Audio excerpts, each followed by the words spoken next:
Hi, I'm Stuart. Welcome to my YouTube channel. Thanks for viewing my video. In this video I'm going to give my reading wrap up for the week of August 4 through August 10. I completed 2 books, so I'm going to give reviews of those books. I read parts of 3 other books, so I'm going to talk briefly about them. And I got 5 new books, so I'm going to talk briefly about them. I'm going to talk briefly about a Wobble I'm working on and maybe give an update or 2 of other things going on in my life right now. Although I didn't plan it this way, it just so happened that this week I completed a couple of science fiction novels. One of them that came out in 1966 and one that came out in 2021. So that was kind of interesting. The first book I'm going to review is Rocannon's War by Ursula Le Guin.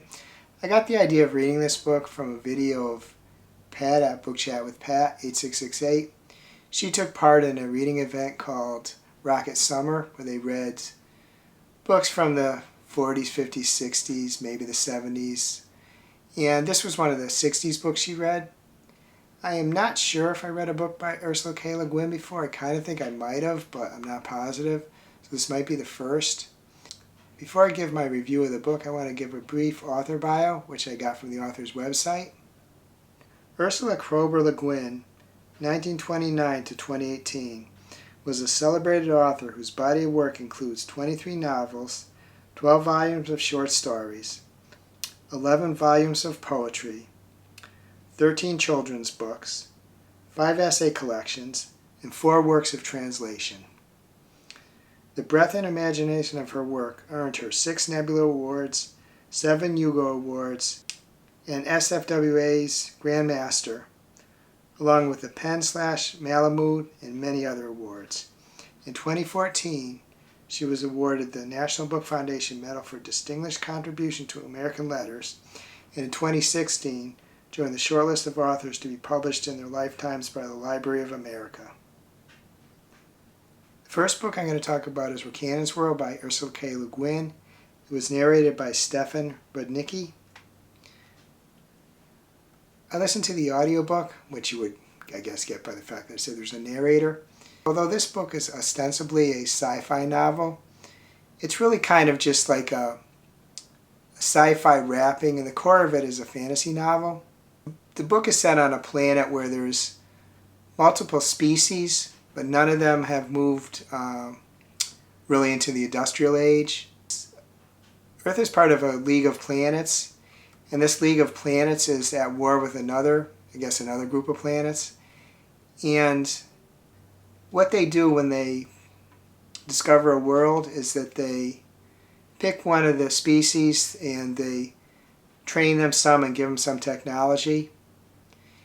And what they also do is they tax the various intelligent species in the world. Rocannon is an ethnologist, and that is someone who studies species on newly discovered planets. He did an interdiction on this world, and that meant that he stopped any additional interactions, or I guess you could say maybe subjugation, of the species of the planet until the species could be studied. When I said this book is much more a fantasy than a sci-fi novel, there is a little bit of interstellar travel, but most of the story is set on the planet. It's really 2 quests, a short quest at the beginning and a longer quest, which Rocannon takes part, which makes up most of the book. During the second quest especially, there's really not much technology. It's just Rocannon and several members of a couple of species going on a quest. And it's really, you could make comparisons to some of the types of species or races that you get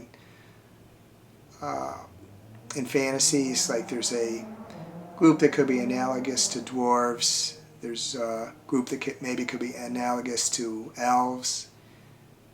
So it is very much a fantasy in my mind, not so much a sci-fi novel. I think the quests are really well done here. They're very tense. I do think that if someone came into this book expecting a straight sci-fi novel, they might be a little disappointed if they also don't like fantasies. And I'm not sure how this book is marketed or how it was marketed when it was initially released. I just think of Ursula K. Le Guin as a sci-fi author, but again, I think it is possible, as I said earlier, this might be the first book of hers I ever read.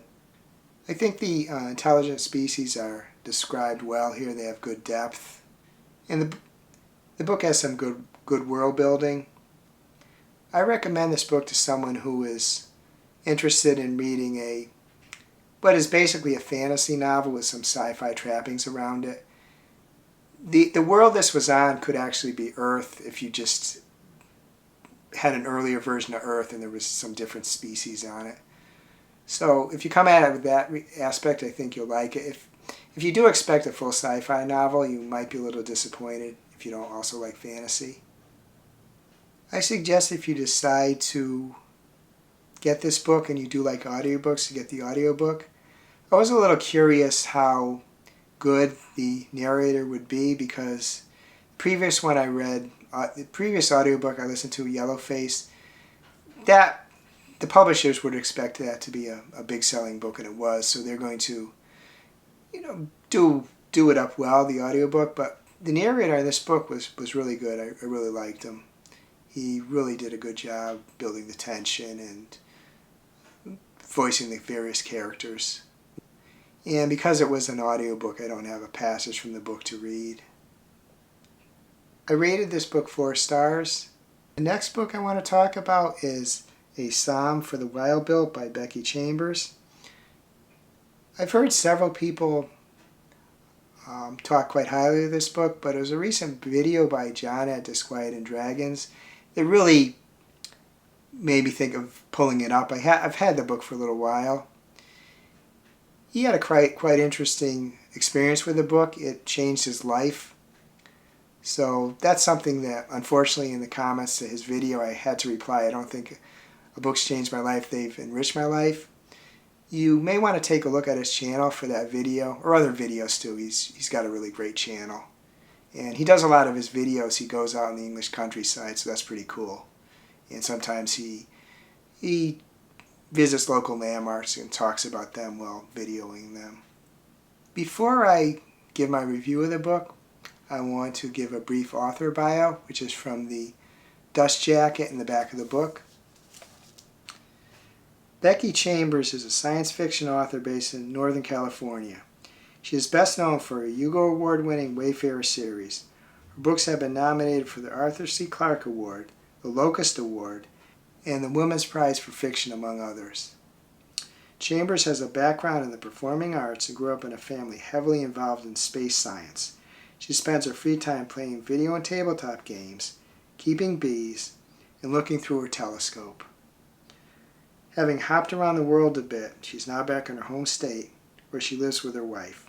She hopes to see Earth from orbit one day. This book is a sci-fi novella. A few hundred years ago in the world the book is set in, robots did most of the work. The robots became self-aware, and the humans allowed them to go off on their own. The world wasn't doing too well then. There was a lot of ecological issues, but the humans learned from the errors of their ways then, and the current world is a much better world. The robots went off to their own area, and the humans had their own area.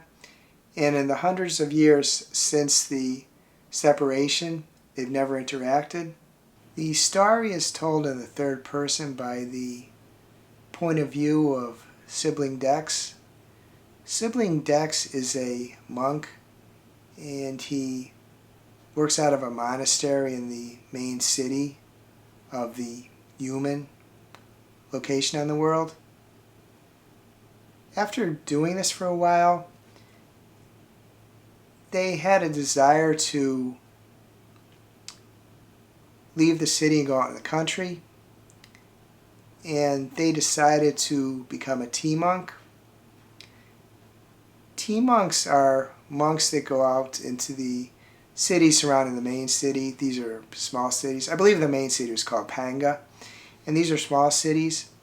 And what a tea monk does is they stop at a town and they talk to the residents of the town. The residents of the town bring problems they may be having. And sibling Dex brews up a tea specific to the problems they might be having, like say they're stressed by their job or something. He'll brew up a tea that'll help them with that. Sometimes it might just be temporarily. Sometimes he may give them a supply of tea that they can take as their life proceeds.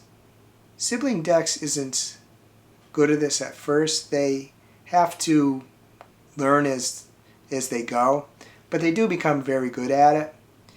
And after a couple years, visits from sibling Dex are very prized. The residents really like them. Sibling Dex is able to help them a lot. But sibling Dex, again, I guess getting a little restless. They decide that they want to visit a religious site, which is a little bit in the robots' territory. So they decide that they're going to.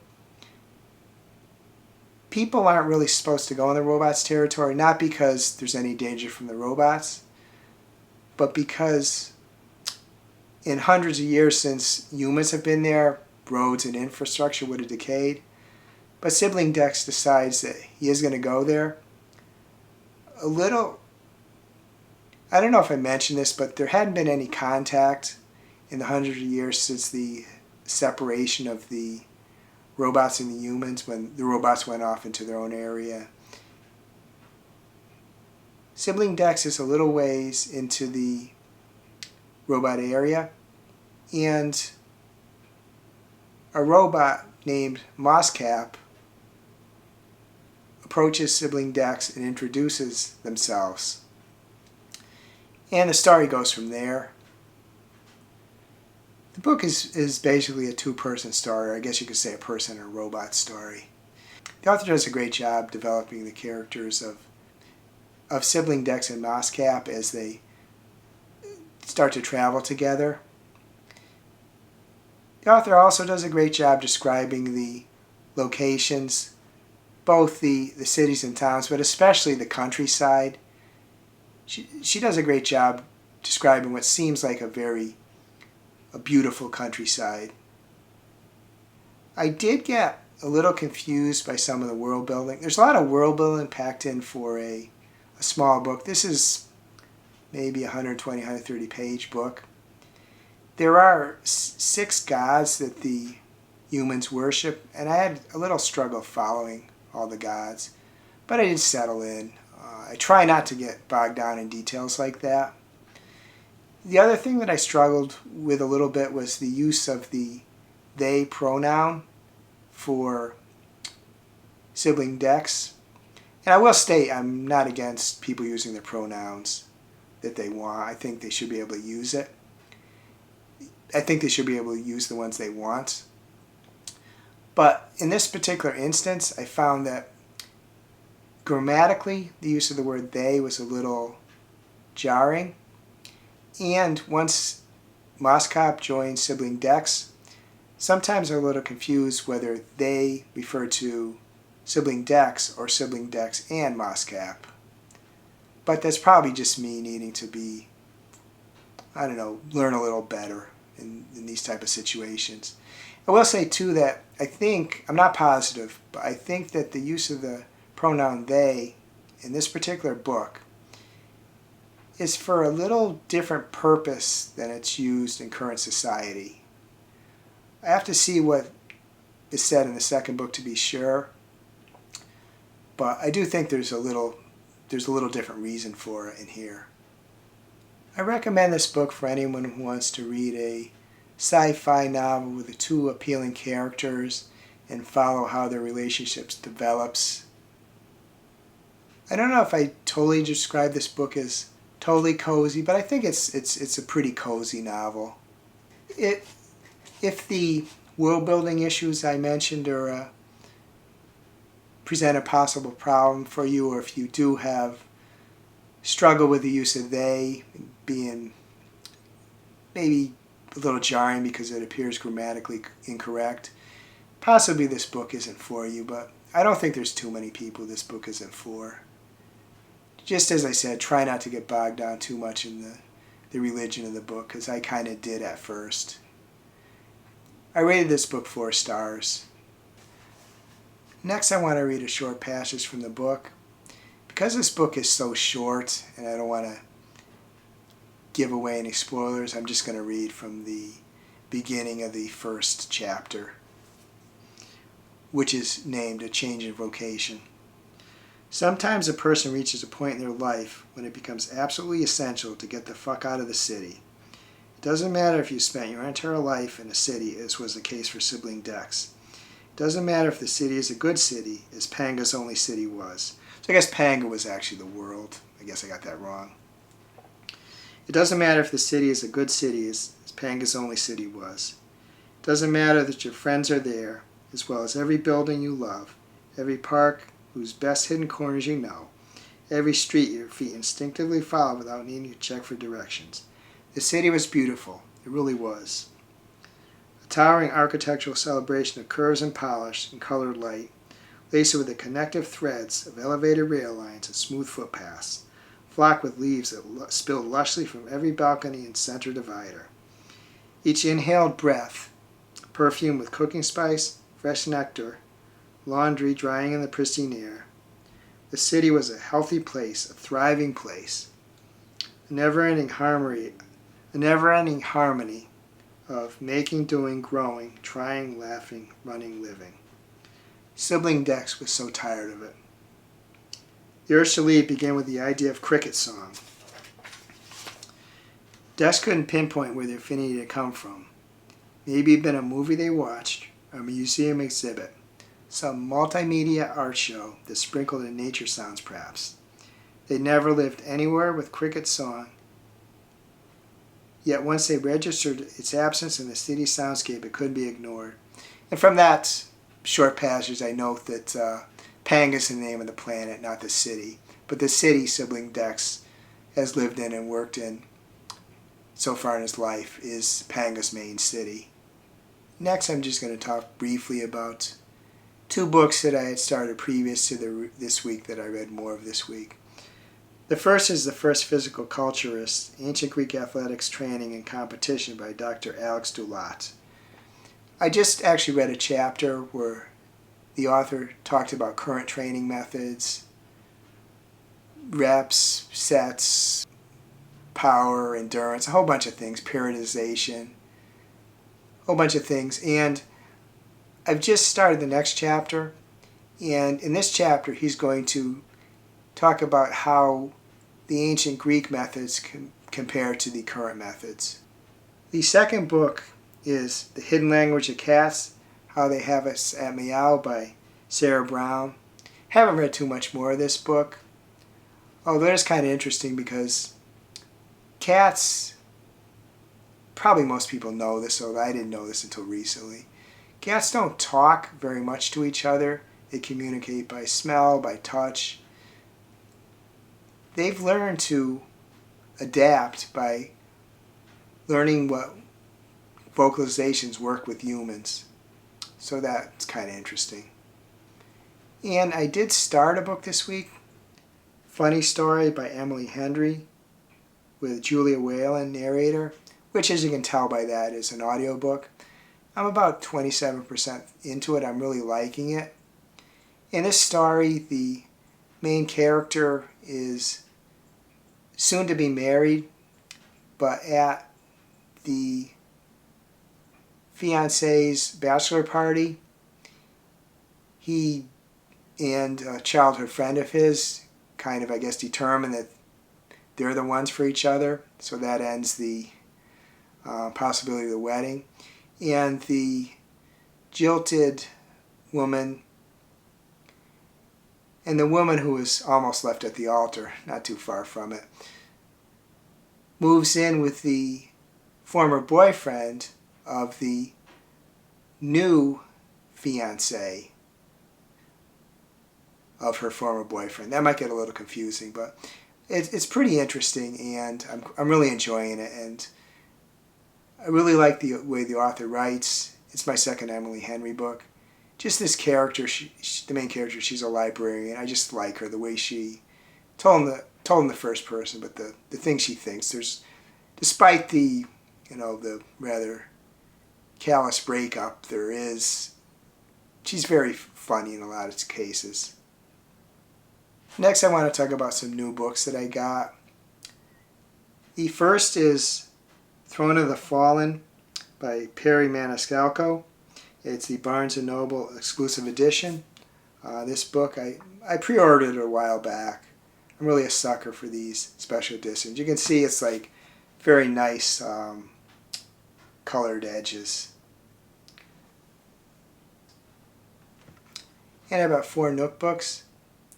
I bought Iron Flame by Rebecca Yarros. I talked recently about how much I loved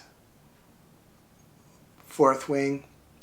And I debated getting a physical book, but the audiobook is a lot cheaper. I didn't want to try to reserve it on Libby because it's a long wait. And somehow I've managed to avoid spoilers on this one, which wasn't really the case with Fourth Wing. So I bought the Nook version. I also got Please Unsubscribe, Thanks, How to Take Back Our Time, Attention and Purpose in a Relentless World by Julio Vincent Gambudo.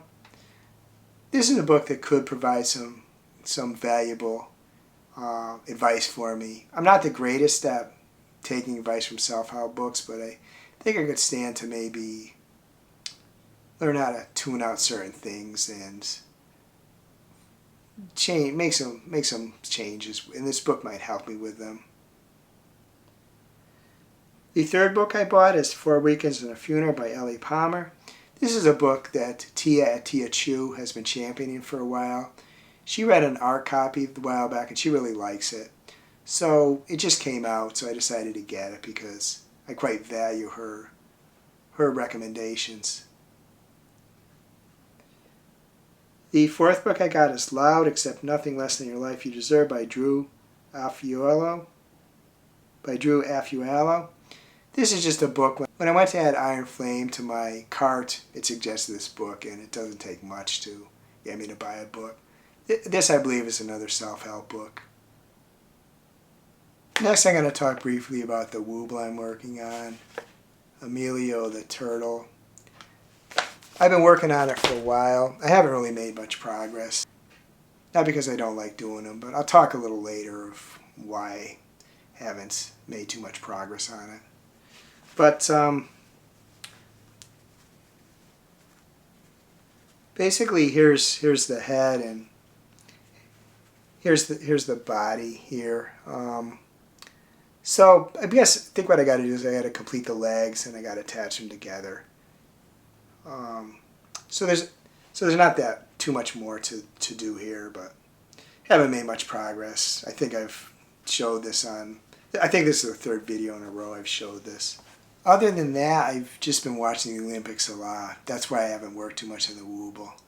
I want to say I haven't read much, and I don't think I read as much as I normally do, but I did complete a couple of books. Now, they were both short ones. So the reading is probably okay, but the Wobble I haven't done much of. Also, I released a video in a series I'm doing about music I've listened through the years and concerts I've been to. I just released the first one, which is called Music I Listened to in Concerts I Went to in the 1970s. I just released that one yesterday. And I'm going to do more of these videos until I get to the 2020s. Also, I want to give a shout out to Milena, Milano 8833. In a recent video, which I did a few of my favorite things tag, Milena did some of the prompts in my comments. One of the questions is, who are your favorite 3 YouTube channels? And she picked me. That made me feel really good, so I want to thank you, Milena, for doing that. Really made my day. Really appreciate it. Always love seeing your comments. I would be interested in knowing how your reading week went. If you'd like to tell me, please reply in the comments. If you enjoy this video, please give it a like. Please subscribe. Please hit the bell to get notified when I upload future videos. I hope you have a wonderful reading week, and I hope you have a wonderful week in general.